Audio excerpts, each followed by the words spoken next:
Good evening and welcome to Mining the Riches of the Parsha. Tonight is Thursday night, June 3rd, 2021, and I am so glad to be back with you. I missed you all last week.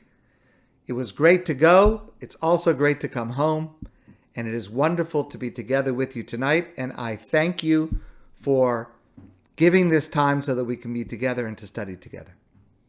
This week's Parsha is the Parsha of Shlach, where Moshe sends 12 spies into the land of Israel to bring back a report. 40 days later, the spies return, and they bring back a very negative and frightening report about what the Jews will encounter when they go into Israel, and the Jewish people in the desert become afraid and become hysterical.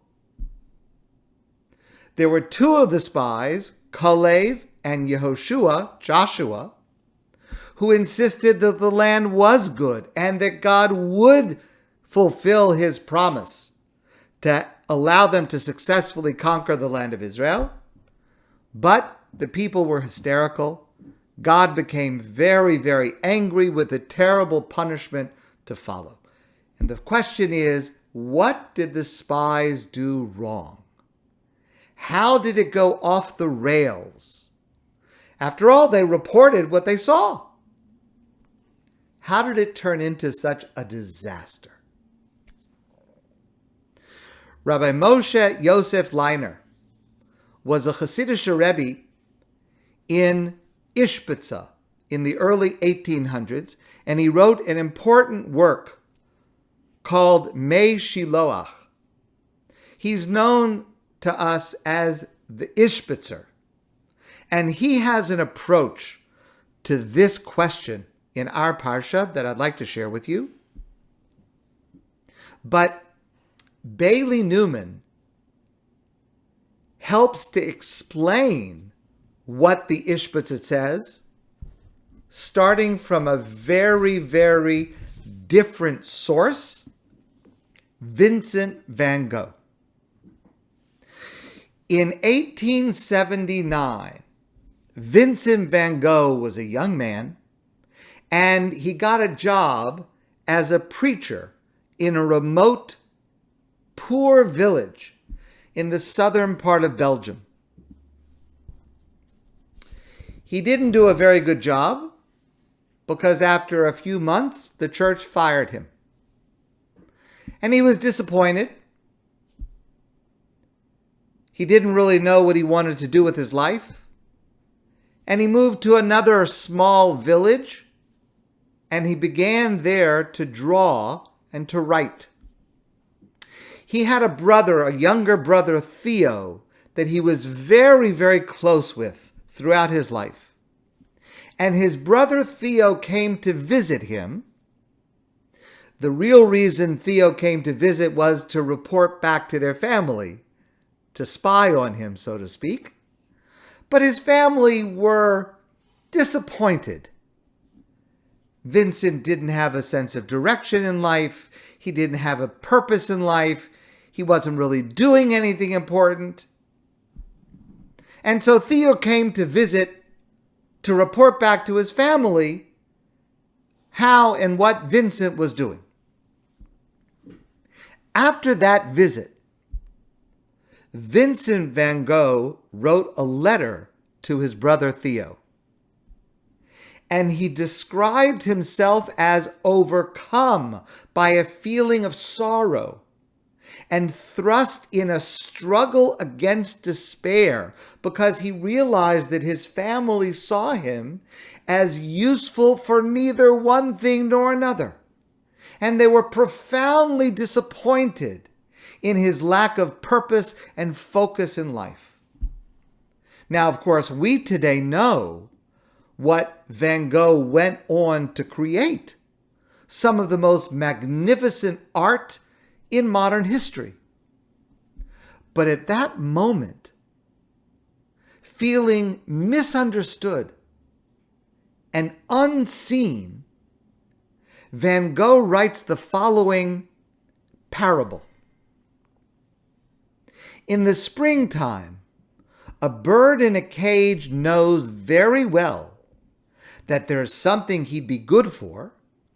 He feels very clearly that there's something to be done, but he can't do it.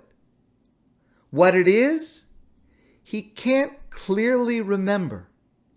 And he bangs his head against the bars of his cage. But the cage stays, and the bird is mad with suffering. Nothing of what's going on within shows outside. But, say the children who look after him, he's got everything that he needs in his cage after all. But he looks at the sky outside and within himself feels a rebellion against fate. That's the parable. And then he applies this parable, this metaphor, to himself, writing in the third person. Someone, referring to himself, someone has a great fire in his soul, and nobody ever comes to warm themselves at it. And passers-by see nothing but a little smoke at the top of the chimney, and then they go on their way. Now, the truth is, this is a universal struggle. All of us feel it, some more than others. All of us are shouting into the world, "Warm yourself at my fireplace. See what I really am. See the nuances of my being. Don't think that the little smoke that you see tells my whole tale. My essence is ablaze within this cage." That's what we all say. See me in my totality. Because the truth is, we are all so scared of dying without ever really being seen. And that was what Van Gogh wanted. He just wanted his brother to see him for who he really was. Someone who had within him a vision, a passion, a greatness that he could not yet express. But his brother Theo didn't see it. He only saw a foolish brother dabbling in a hobby and wasting his life.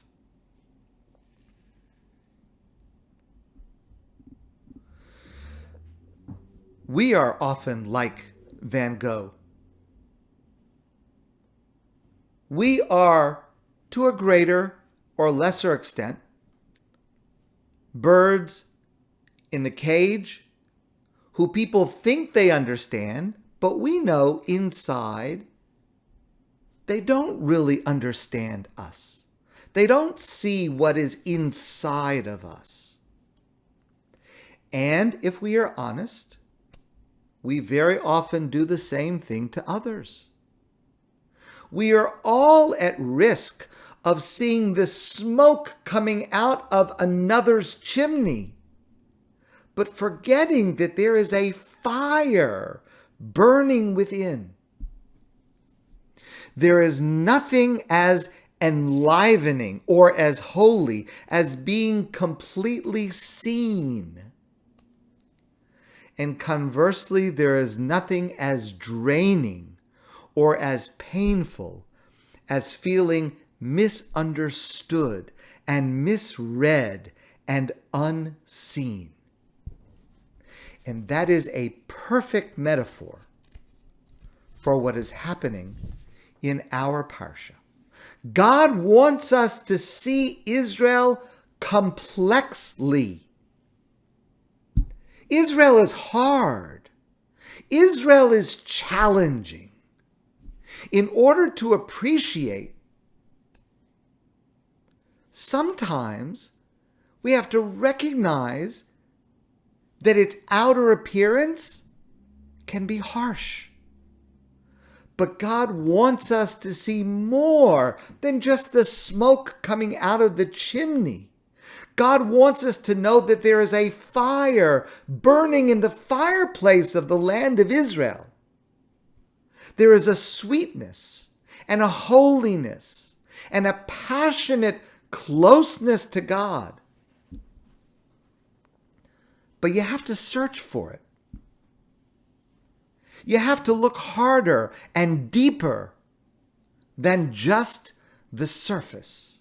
God wants us to contemplate, to unpack, to question, to admit we don't know the first thing about Israel. God wants us to look with wide eyes that reject superficiality. God wants us to give close attention. Henry Miller once wrote, "The moment one gives close attention to anything, even a blade of grass, it becomes mysterious, awesome, an indescribably magnificent world in itself." That's the way God wants us to approach Israel. The Ishbitzer explains that's what God was saying to the spies. That's why God was so upset. Because he was saying to them, don't look at the garments of the land. See what is beneath them. The Ishbitzer, in explaining this passage, does not see the sin of the spies as a lack of faith or gratitude, or an expression of negativity, as other commentators explain it. He says the source of their sin was short-sighted superficiality. They didn't look into themselves, or up to the heavens, or into their neighbors' hearts, or into their tradition. They didn't understand their mission going into the land. And that's why it ended in disaster. And here is the applicable point. Very often, we do the same thing. Just as the spies did not look inside themselves for a deeper understanding of the land they were seeing, just like children think the bird is content in its cage, often so too we wander through this world like tourists, comfortable with a superficial vision.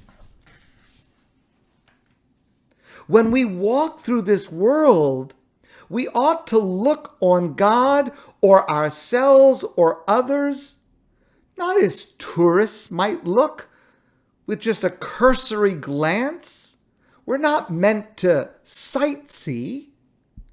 We are meant to wade deep in insight. We're meant to complicate, to seek the flames of understanding and not follow the smoke of oversimplicity. And that applies about our mission in life. It applies to our goals, our striving for goodness and holiness and closeness to God. We are meant to feel seen by God, by those who love us, and by ourselves. We're meant to never doubt that there is a fire in our fireplace, not just a puff of smoke from the chimney. And we are meant to learn from and thereby avoid the sin of the spies who saw only the surface and missed the fire within. The consequence of that sin, though, is still hard to understand. because God displays in our Parsha a level of exasperation and outrage that seems out of proportion to the mistake that the Jewish people made. Consider this. The two greatest debacles of the Jewish people during the 40 years in the desert. One, our Parsha, the sin of the spies. The other happened about 10 months earlier, the sin of the Egel, the golden calf. Both of these sins are terrible. But to my mind, the Egel, the golden calf, is much worse. Imagine just days after the entire Jewish people standing at Mount Sinai heard directly from God, and God spoke the words of the Ten Commandments, the Aseret Dibros, including these words, Lo sased l'cha pesel v'chol tmuna, don't make an image to worship. It can't be more clear than that. And yet 40 days later, they had built a golden calf, an Egel.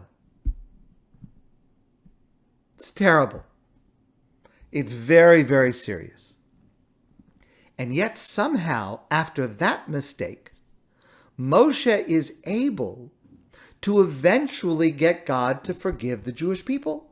And the outcome of the entire event is Yom Kippur, our annual day of forgiveness and atonement.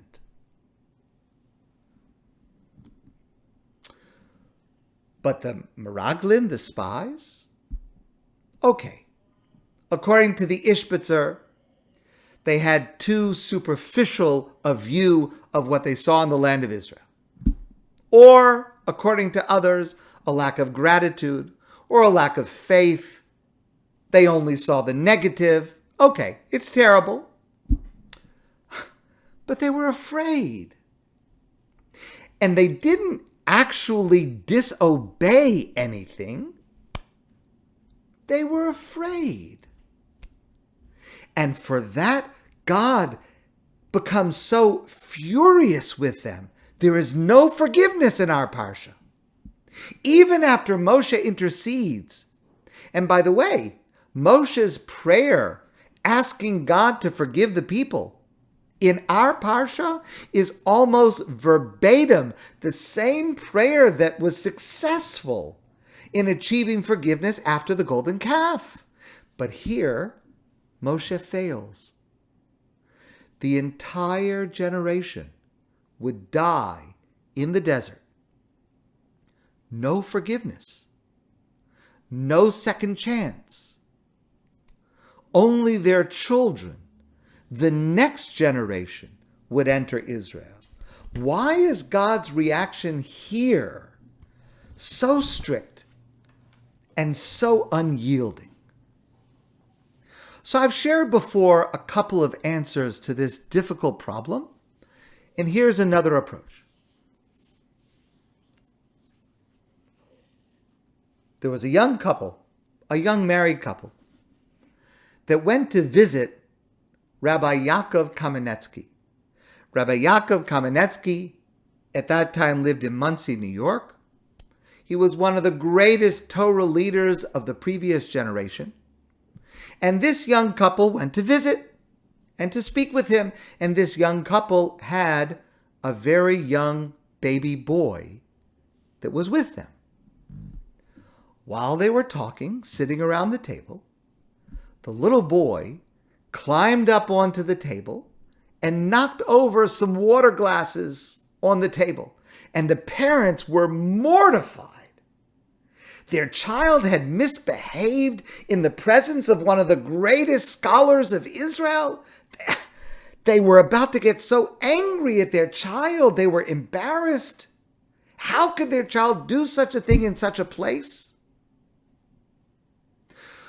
So Rav Yaakov gave them the following advice, and this is great advice for all parents. Rav Yaakov said to them, whenever you are considering disciplining a child, and you're not sure if this is something that should be a big deal or maybe not such a big deal, ask yourself the following question. Am I worried that he or she will do that at their wedding? In other words, an action that is normal for a young child that they will probably outgrow is not as serious as an action that might set a pattern that is continued and repeated into adulthood. The sin of the golden calf was terrible. And there were other episodes in Jewish history when Jews were drawn to idols and images. But it is not a pervasive, ongoing problem. Have you ever felt the desire, the urge to bow down and worship a cow? It's not a problem that we have. It's not something, to borrow the metaphor, that we would have done at our wedding. It was a mistake, a serious mistake. But it was a mistake at the beginning of our relationship with God. It needed correction. But it was not an ongoing flaw that God needed to be so strict about. We outgrew it, and God forgave us. The sin of the spies is very different.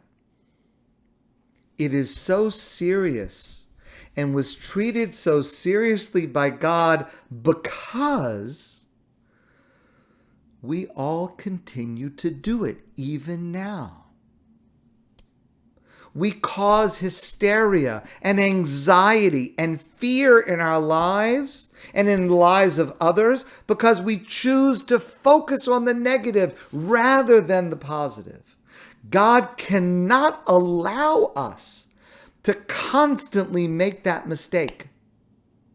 It's a big deal. And God's response reflects that it is a mistake we have carried into adulthood. God doesn't want us to ignore the negatives. Remember, God commanded sending the spies into Israel to learn how to navigate entering and conquering Israel, but to focus only on the negative, to bring back a report that twists everything in a negative light, caused and causes us hysteria and destruction.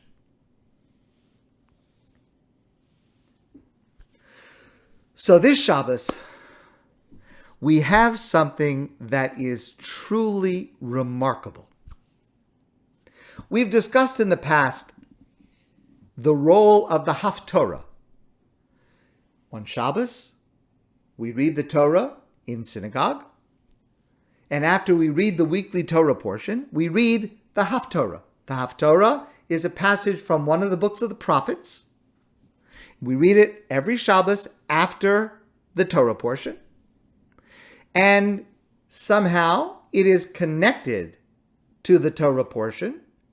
Sometimes the thematic connection is obvious, sometimes it's less obvious. But I can't think of a single time, like this week's Parsha, where we have two different texts about the same event from drastically different points of view, such that our Haftorah, which is from the book of Yehoshua, the book of Joshua, adds something profound to our Parsha, to the Torah Parsha, that we would not otherwise have understood. It's incredible. So in our Parsha, the Torah Parsha of Shlach, the spies go to Israel, they come back, and here's what they say. Vayisapru lo vayomru. They come back and they say, Banu el haaretz asher shalachtanu, we are coming back from the land that you sent us to. And yes, it is true, it is flowing with milk and honey, and these are its fruits. They have brought back examples of the fruits of the land of Israel. Ephes ki az ha'am, but the people there, they're too strong for us. We'll never be able to conquer it. V'ha'arim betzuros gedolos ma'od. And the cities are very well fortified. We will not be able to conquer them. V'gam yelidei ha'anak ra'inu sham. The people we saw there, they're giants. Now that was 10 of the 12 spies. Vayahas Kalev es ha'am el Moshe.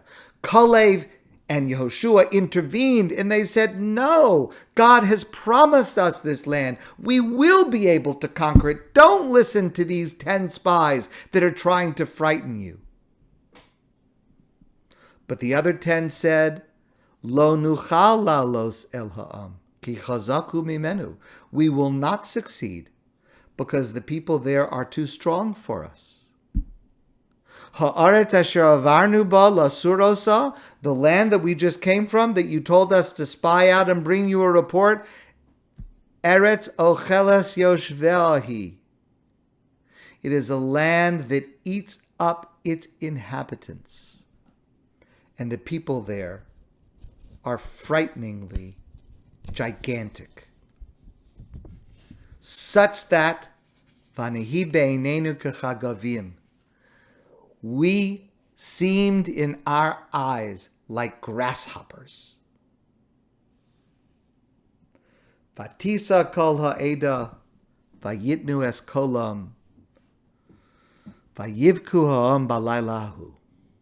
And the entire nation of Israel raised their voices, wailing, and cried throughout that night.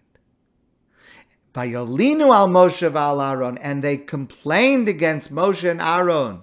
And they said, why did you take us out of Egypt just to die here in the desert? We can't possibly go into Israel. We'll never succeed there. Why did you take us out of Egypt? We'd be better off staying in Egypt.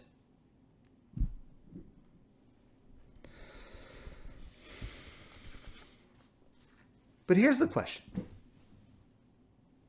Was it true? Was the report that the 10 spies gave actually what the inhabitants were thinking? Well, there's no way to know, because the Torah is written by God, but written from the perspective of the Jewish people. We don't know what the people already living in Israel, at that time known as Canaan, we don't know what they were thinking. We don't know what they thought of these spies who maybe they saw, maybe they didn't see.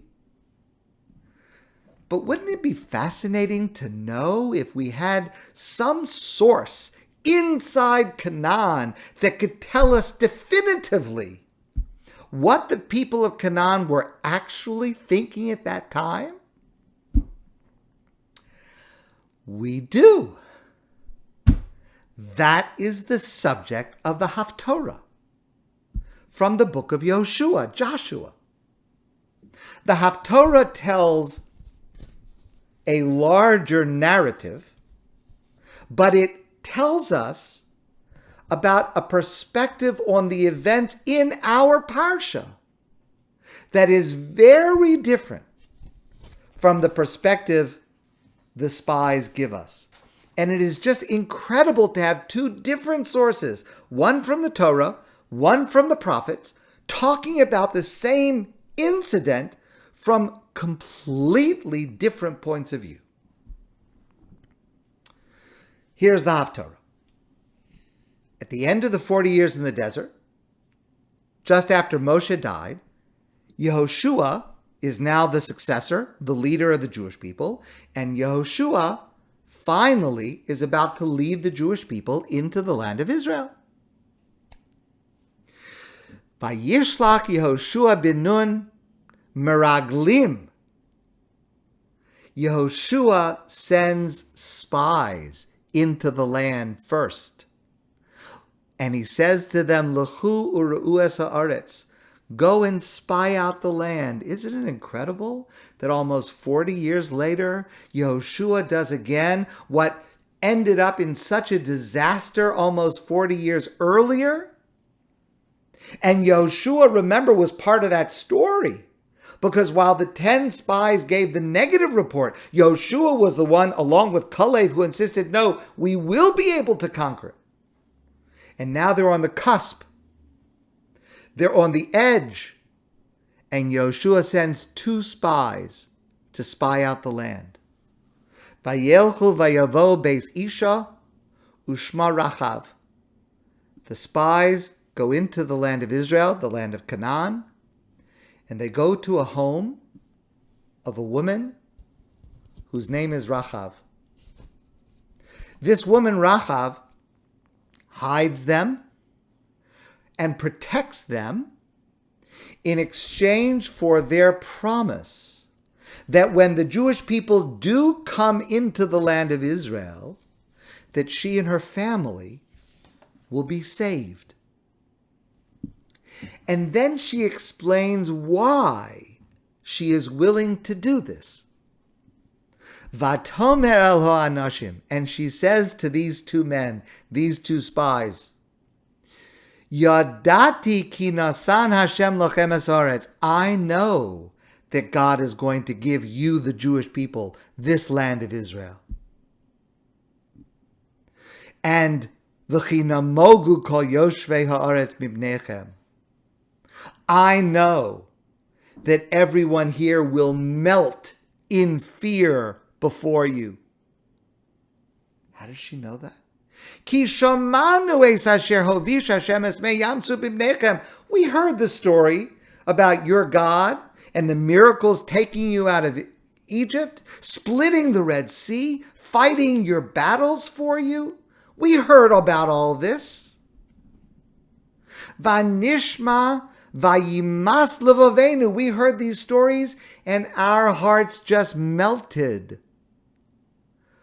V'lo kama od ruach b'ish mipnechem. There is not a single man here with the spirit to even fight against you.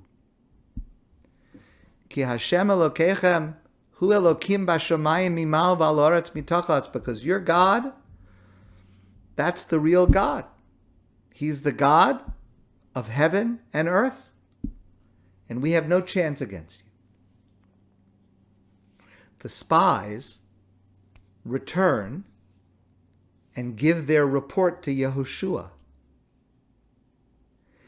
Again, remember what this report must have meant to Yehoshua specifically, because 38 years earlier, Yehoshua had been one of the 2 that had disagreed with the other 10 spies and said, yes, of course, we can take this land. And now he hears the report, yes, of course, all this time we could have taken the land.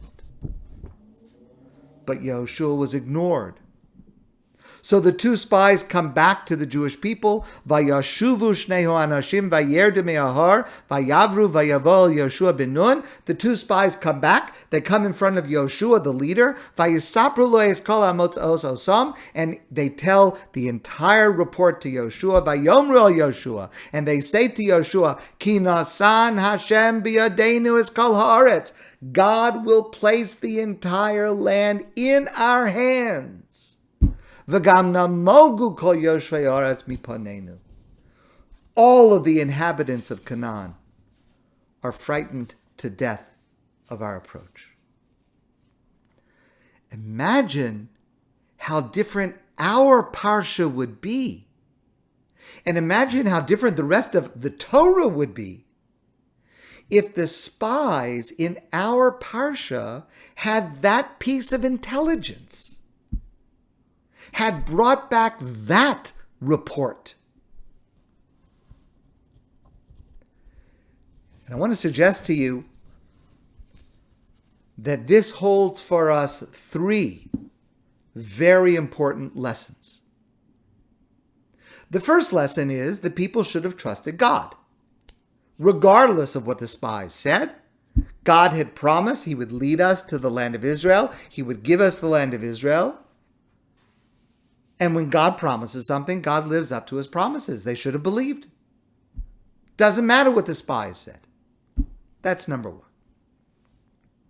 The second lesson, which is so relevant and applicable to our lives, especially now. The second lesson is, don't worry about problems that have not yet arisen. Because often it will turn out not to ever arise. Okay, yes, once in a while a problem pops up where you would never expect it, but that's rare. Much more common is the truth of the quote by Michel de Montaigne, who wrote 500 years ago, "My life has been filled with terrible misfortune, most of which never happened." And in 2017, we got proof, scientific proof.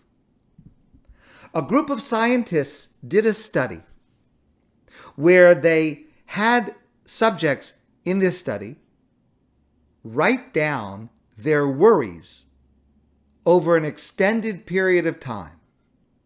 And then afterwards, to identify which of their imagined misfortune did not actually happen.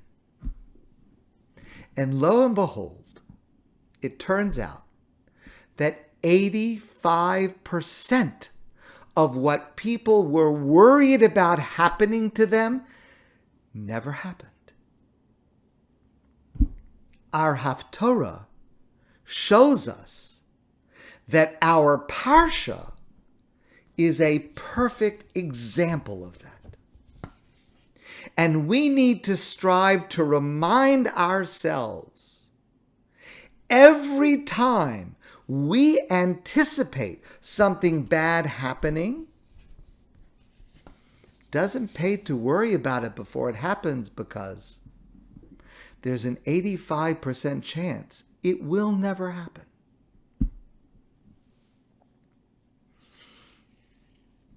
One final lesson. And this is a lesson that is contained within a great story told by Reb Shlomo Carlebach. And the title of the story is Schwarze Wolf. Now, Schwarze Wolf is Yiddish. It means black wolf.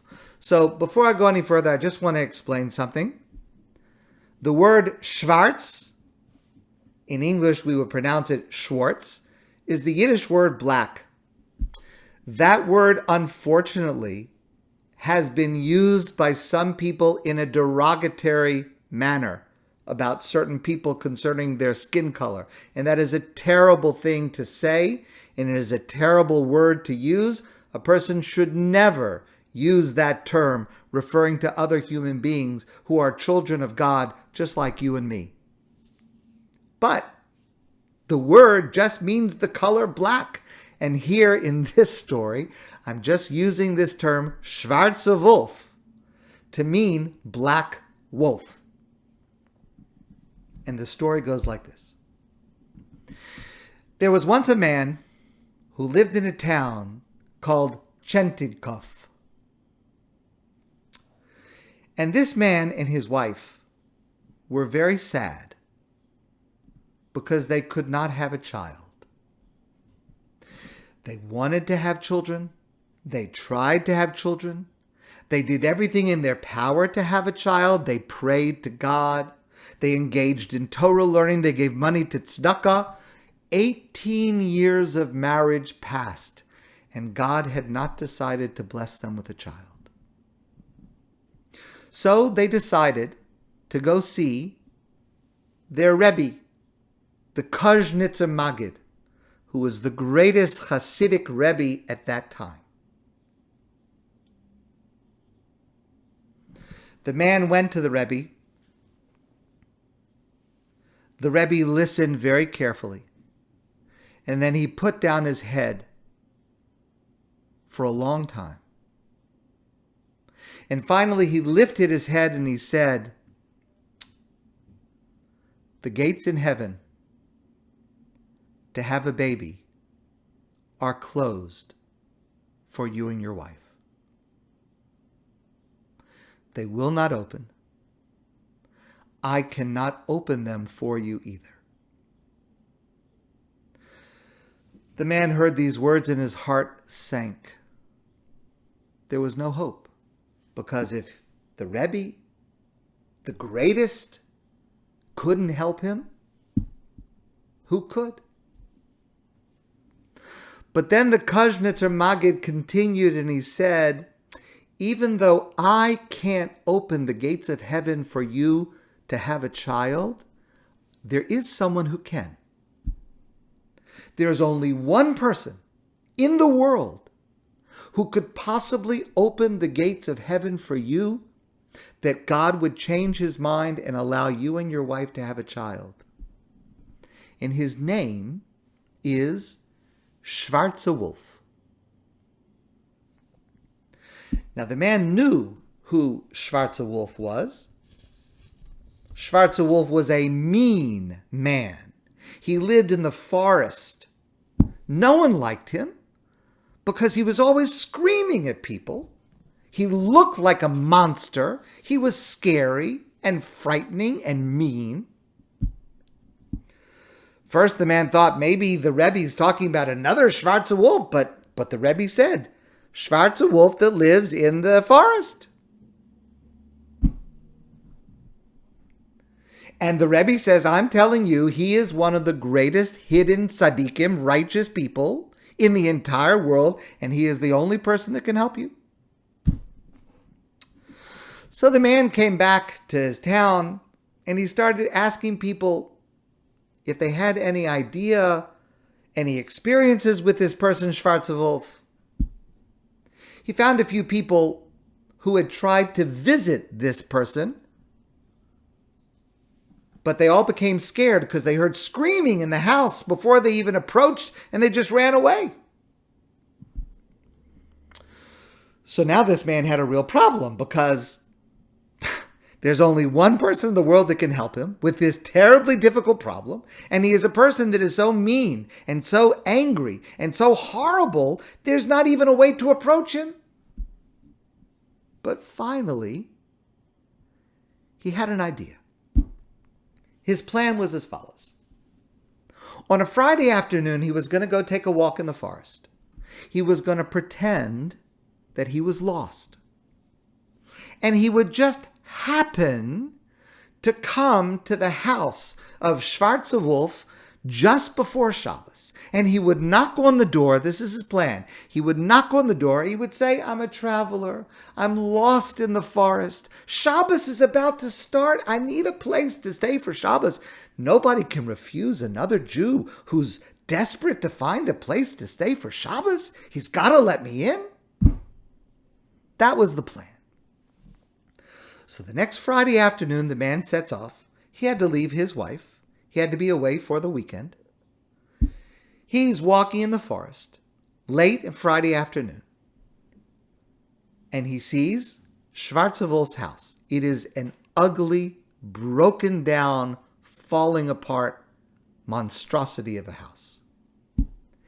And the man hears from a distance, he hears screaming and yelling coming from inside the house, and it sounded like a woman. It sounded like Schwarze Wolf's wife was inside, screaming and yelling horribly.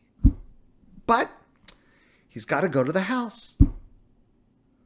So he knocks on the door, and he heard the wife shouting from inside, "Who's there? Who came to our house? Go away!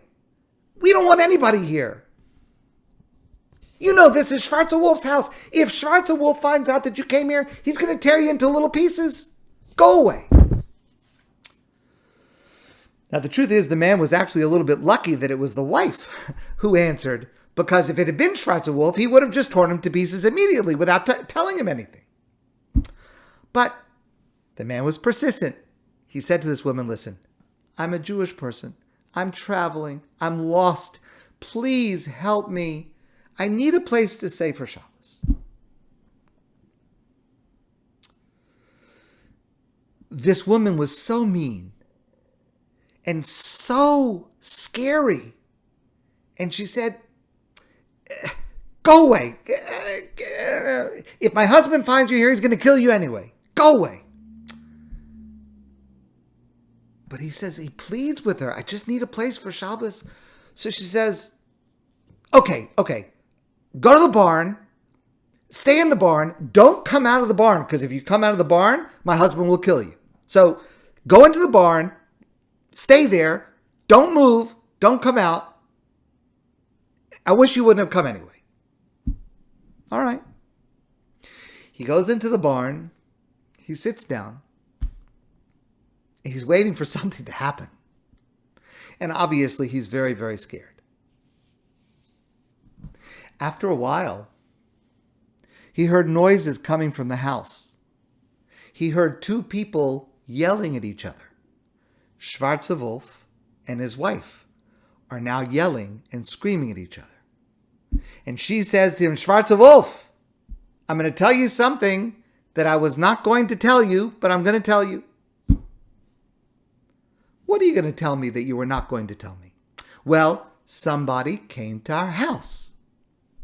What? Somebody came to our house? Who came to our house? Yeah, it was some man. He said he was lost. He needed a place to spend Shabbos. A man wants to spend Shabbos here with us? Oh, he's lucky he ran away, because if I got my hands on him, I'd tear him to pieces. Of course, you pushed him away, right? Well, kind of, she says. But he's in the barn. But he's not going to come out. But he's in the barn for Shabbos. What? You let a person spend Shabbos here with us, even if it's in the barn? I don't want anybody to be in my barn. I'm going to get him and to tear him to pieces. Now, when the man in the barn heard that, he got really scared. Because what was Schwarzer Wolf going to actually do to him? He was going to tear him to pieces.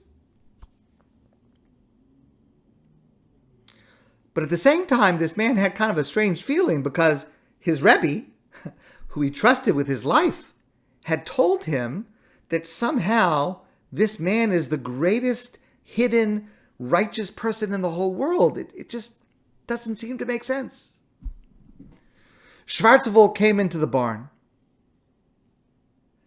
He walks over to this man and he says, you're going to spend Shabbos in this stable. If I see your nose coming out of the door of the barn, I'm going to rip you to pieces. Stay here.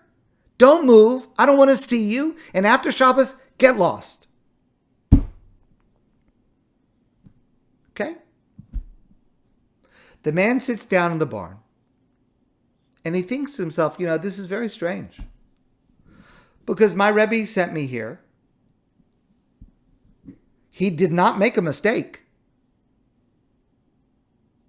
It just doesn't make sense that everything I see here is so ugly and it's so scary.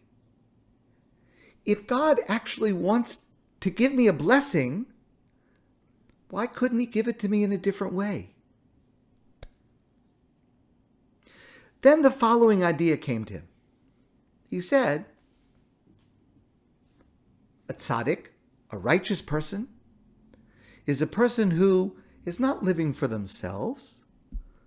A tzaddik lives for others, to give blessings, to pray for others, to teach others, to inspire others. That's what a tzaddik is. Then he thought to himself, a mirror is just the same. A mirror is not for itself. If a mirror would be for itself, there would be no point to it. A mirror reflects someone else. And he thought about that a little longer, and then he thought, well, maybe a tzaddik is like a mirror. Maybe the righteous person reflects the other who's coming to them, not physically, but spiritually. So if I am looking at this person, Schwarze Wolf, and what I see is horrible and ugly and frightening, maybe it's not Schwarze Wolf. Maybe I'm seeing a reflection of myself, somehow enlarged or magnified. And so this man in the barn started to do teshuvah. He started to introspect, to think of ways, small ways, in which the faults that he saw in the other could actually be found within himself. And he thought about this very deeply. And just then, the door of the barn opened, and in walked Schwarze Wolf. He had the biggest smile on his face. He was happy and nice and handsome. He didn't look like Schwarze Wolf from just a little while ago. And Schwarze Wolf said to him, "Please come with me into our home. Be with my family. Spend Shabbos with us. Don't spend Shabbos alone, by yourself outside. Come into our home." And the man gets up and he walks with Schwarze Wolf back to his house. And the house looks different. It's beautiful. It's strong. It's inviting. And Schwarze Wolf's family, his wife, she's nice. She's helpful. She's accommodating. And everything is set up for Shabbos. It's so beautiful. It's so enjoyable. And the man realized that his introspection into himself had helped. And then Schwarze Wolf said to him, "I know why you came. You came to get a blessing for children. The gates of heaven for you to have a baby are open for you now. However, I want to ask from you one favor. When your baby is born, I want you to name him after me, Schwarze Wolf." After Shabbos, the man went home. A short while later, he heard that Schwarze Wolf had died. And about a year later, this man and his wife gave birth to a baby son, which they named after the greatest hidden tzaddik in the world, Schwarze Wolf. So here's the lesson and the message that we are to learn from the spies. Sometimes, not always, but sometimes you see what you are. And if you don't like what you see, start by working on yourself. My friends, I want to wish you a great night and a wonderful Shabbos. And I look forward to seeing all of you soon in person.